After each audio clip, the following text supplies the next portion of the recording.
বিশ্বে এমন কিছু গ্রন্থাগার আছে যা শুধু বইয়ের সংগ্রহশালা হিসেবে নয়, ইতিহাস ও স্থাপত্যেও অনন্য। এবছর বিশ্বের সুন্দর গ্রন্থাগারের তালিকা প্রকাশ করেছে বইপ্রেমীদের সংগঠন 1000 লাইব্রেরি। বিস্তারিত জানাচ্ছেন শাশ্বতী সরকার। গ্রন্থাগার এমন এক জায়গা যেখানে বিষয় অনুযায়ী সাজানো থাকে বিভিন্ন ধরনের বই। জ্ঞানার্জন, গবেষণা কিংবা তথ্যের জন্য বই পড়তে আসেন পাঠকেরা। কেবল বই পড়া কিংবা ধার নেয়ার জায়গা নয়, এক একটি গ্রন্থাগারের সাথে জড়িয়ে আছে ইতিহাস ও স্থাপত্য। 2 লাখ অনলাইন ভোটের মাধ্যমে 1000 লাইব্রেরির প্রকাশিত 2025 সালের তালিকায় উঠে এসেছে এমন কিছু আকর্ষণীয় গ্রন্থাগারের নাম। বিশ্বের সবচেয়ে সুন্দর গ্রন্থাগারগুলোর তালিকায় প্রথমেই আছে আয়ারল্যান্ডের ট্রিনিটি কলেজের গ্রন্থাগারটি।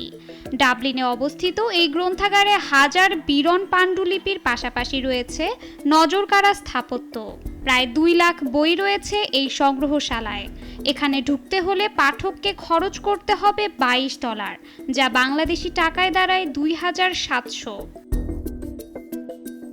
অস্ট্রেলিয়ার অ্যাডিলেডে অবস্থিত গ্রন্থাগারটি বইয়ের পাশাপাশি পরিচিত ঐতিহাসিক বোর্ড গেমের সংগ্রহ হিসেবে। ভিক্টোরিয়ান নকশায় তৈরি মর্টলক চেম্বারের জন্য এটি বেশ জনপ্রিয়। এর বেসমেন্টেও রয়েছে এক বিশাল ভান্ডার। সংগ্রহে আছে 40,000-এর বেশি বই। বিশ্বের প্রাচীনতম গ্রন্থাগারগুলোর একটি সেন্ট গ্যালেন অ্যাবি লাইব্রেরি। সুইজারল্যান্ডে অবস্থিত এই সংগ্রহশালায় রয়েছে মধ্যযুগীয় পাণ্ডুলিপির বিশাল সংগ্রহ।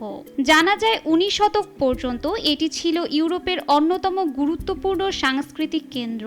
1983 সালে বিশ্ব ঐতিহ্যের স্থান হিসেবে মর্যাদা পায় এটি। এই তালিকায় স্থান পাওয়া হামফ্রেস লাইব্রেরি মূলত অক্সফোর্ড বিশ্ববিদ্যালয়ের মূল গবেষণা গ্রন্থাগার বডলিয়ান লাইব্রেরির সবচেয়ে পুরনো কক্ষ। আগে তাকের সঙ্গে শেকল দিয়ে বাঁধা থাকতো এখানকার বইগুলো। সেই ধারা অনুযায়ী এখনো নির্দিষ্ট পাঠকক্ষেই বই পড়া হয় এখানে। বিশ্বের সবচেয়ে বড় মঠভিত্তিক গ্রন্থাগার এডমন্ড অ্যাবি লাইব্রেরি আছে এই তালিকার 5ম স্থানে। এখানে রয়েছে 60,000-এর বেশি বই, যা দীর্ঘ হলওয়েতে সাজানো। বারোক স্থাপত্য শৈলীর এক অপূর্ব নিদর্শন এই গ্রন্থাগার। আকর্ষণীয় চিত্রকর্মের জন্য এই গ্রন্থাগারটি বিখ্যাত। শাশ্বতী সরকার, নাগরিক।